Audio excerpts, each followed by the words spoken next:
Right. We've had already today the speaker from the Attorney General's office who spoke on search and seizure. Today we're also talking about mental health and the new gun law, and also the hostage situation in Midland City, what we learned, how we work together, and what we can do better if something like that were to happen again. What's some of the biggest learning points from that situation? Well, again, the networking of the different agencies from the federal level all the way down to the smallest municipality that had something to do with it, working together to try to come to a positive end on a horrible situation. Well, what's really impressive today is there's over 55 different agencies represented here today, and 250 with a combination of law enforcement officers, state probation, parole, and prosecutors here today. And it's very, very hard for these small departments to fund enough for their continuing education for their officers. So we are honored, myself and Doug Valeska, to put this on every year to bring the education to them, where they're not having to spend money on travel and expense to go get these. And we believe that we bring some of the best speakers in the state here. What's some of the important takeaways from today, or what's going to be happening today? Well, I think a lot of the education they'll get today are things they can take from the ground level up, because any prosecution of a case starts with the first contact. And if you don't know what the laws are and the rules and how the courts interpret your actions, it can be the end of a case before it starts. We've seen, I guess, a lot of different scenarios here in the Wiregrass, especially. And most of these agencies are from this Wiregrass. Just wanted to make sure. Yes. Okay. Just the amount of, I guess, what we've seen lately. What's the most important thing just to continue to educate? Because a lot of times, a lot of these investigators and different agencies have been on this job for a long time. But how important is it to continue to educate? Even beyond the classes and what they're learning today is the camaraderie and the connections that these law enforcement agencies make with each other. And when there's a need, they have no hesitation to call each other for help. And basically the other agencies are calling, can we help? And I think it showed so much during our Midland City situation earlier this year that a lot of these agencies that are here today from all over the state had something to do with that, whether they were manning the gate for the day or whatever assistance they lent. They're here to see that presentation as well as see the people they haven't seen since that situation, to determine what else we can do to help in future situations as well. So I think one of the most important parts of this seminar is the networking that goes on with prosecutors, law enforcement, and especially law enforcement with each other. And that's what I was going to ask you. We've seen, just not in Midland City, even in Andalusia, where there's multi-agency type of investigations that happen. And like you said, it's just important for them to be able to have that contact with one another. Yeah, the resources that other agencies can bring to a smaller agency, it used to be those were resented. Now they're welcomed. I mean, people want the help. They realize some of the smaller agencies just don't have the funding to have many officers, and they have to get by on what they can. Those officers do a fantastic job, but they also welcome the help when it's needed. What's a lot of different agencies? You've had that experience firsthand, especially in Midland City, working with so many different agencies. How important is this forum or this seminar for you guys today? First of all, let me say this. I appreciate the district attorneys for putting this on, and it's a vital part. Training is a vital part of what we do. Pulling people together, educating them on new laws, things like that come together. But for this type of reunion, after we've had such a tough year, it means a lot. It gives us a chance to go back over everything that we've experienced. It shows why teamwork makes success, and it's a real important day for law enforcement to be able to come together and get the education to further their career. Kirk Adams talked also about the fact that resources, that's a big thing with being able to share in that. The networking, where you do what you do, criminals often, they don't have jurisdictional boundaries.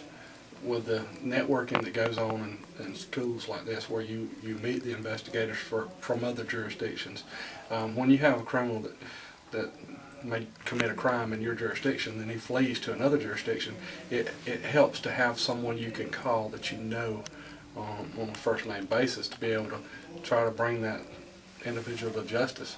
You know, it makes it a lot easier to do your job when you're able to communicate with other jurisdictions and agencies around our Wiregrass area. When you think back to that situation, what do you think, aside from networking, what do you think were some of the big learning points from Midland City? The biggest thing is teamwork. You know, everybody coming together for one common goal and being able to meet that goal in the end and meet it successfully. You know, and that's the biggest thing: working together to solve a problem. And when you work together, you know, good things will come. Hoping that, you know, we'll never have to see something like that again, but being able to be prepared. Definitely be prepared, and the reality of it, you know, our communities, we're experiencing tough times. These economic times that causes people to do things that they would not normally do. So there's always a chance that this incident could happen to anybody, you know, and we need to be prepared to be able to help another jurisdiction. Just like they came to our rescue, we need to be prepared to go help those guys when and if that happens to them. So, you know, it's working together with law enforcement. You know, we're a big family. You know, ultimately what our goal is to make our community a safer place and to provide services to our communities. We all have the same goal, and that's to get out here and help somebody, you know, in a time of need. Usually we deal with people who are usually the worst of the worst, but what we find is you have some people that are good people that are just having a bad day. You know, if someone has their home broken into, you want to try to bring peace to that person by solving their case and finding the person who stole their belongings or, you know, broke into their home or committed that crime against them. That gives them peace. And, you know, that's what we're here to do, is try to help our communities and make a difference. There's 55 different agencies here. How important is it for you guys to really just join together and get some training and updated on different situations? Well, it's always important to keep up with the changes in our laws. And right now they're talking about the gun control law, which has really had some major changes, and it's very confusing. But everyone has a right to carry guns, and it's how they carry them that it's very important that they have the proper paperwork if they need a permit or if they don't need a permit. Open carry versus carrying a concealed weapon. Also, they're going to talk about the Midland City situation that we had a year ago. I don't know if you can ever really be prepared for a situation like that because of what has happened in the past. The FBI being involved, the local agencies that were involved. You can put together a response to it, and then once you get to the scene, you'll be able to adapt a lot quicker to what needs to be done. Speaking of that Midland City situation, what is the biggest takeaway after seeing something like that?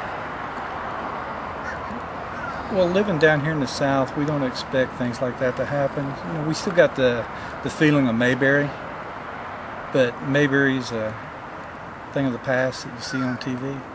And for law enforcement, we need to be prepared for any situation at any time, because it's not just big cities. It's not Chicago, California, New York. You know, the same things happen in small towns, small counties, and it's a proven fact over the years here in the Southeast.